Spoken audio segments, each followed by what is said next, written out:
Number 11 here, you're going to describe what type of trapezoid this is, and then you are going to find the length of the mid-segment. Right, so here we have A. Take a look, the left-hand side is congruent to the right-hand side. When that is the case, this is going to be considered a isosceles trapezoid, because again, the legs here are congruent. Trapezoid. Okay.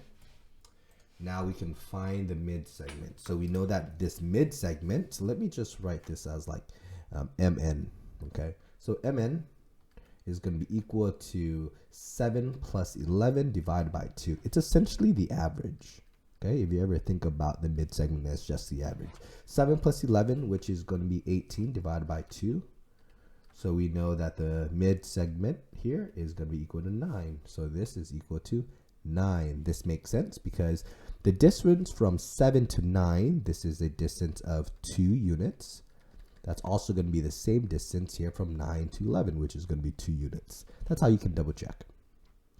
Right, let's take a look here. Notice that the legs here are up and down. So this is 7 and 3, and these are the legs and these are the bases.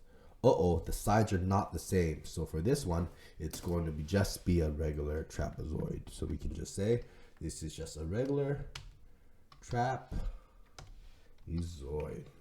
Okay, and then we can find the mid-segment.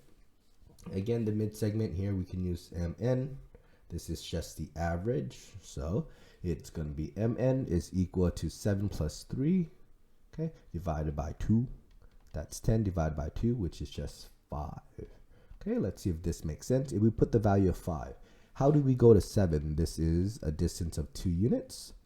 And as well as from 5 to 3, that is also going to be 2 units.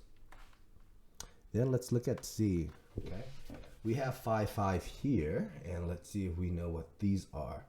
Well, these are the same, but we don't know these measurements, right? And we know that, so we can just say here, this is just a regular trapezoid.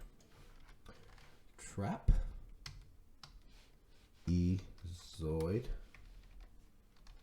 Okay. All right, and let's see if we can find that mid-segment. This mid-segment, again, is right here, the middle. And we could just use the letter MN. And please understand that that is just going to be considered the average. MN is going to be equal to 12 plus 7 divided by 2. 7 plus 12 plus 7 is 19 divided by 2. Oh, the number is just very done ugly, but it is... I think the value of, what's 19 divided by 2? Let's do the long division here. 9 is 18. Bring down the 0 for the fraction and 5. So it's 9.5, okay? So here it is 9.5. So the distance between the 9.5 and the 7, it is a unit of 2.5 units, as well as from 9.5 to 12 is also 2.5 units. All right, so that's how you can double check your work. So there you go. That is how you find the mid segment of a trapezoid.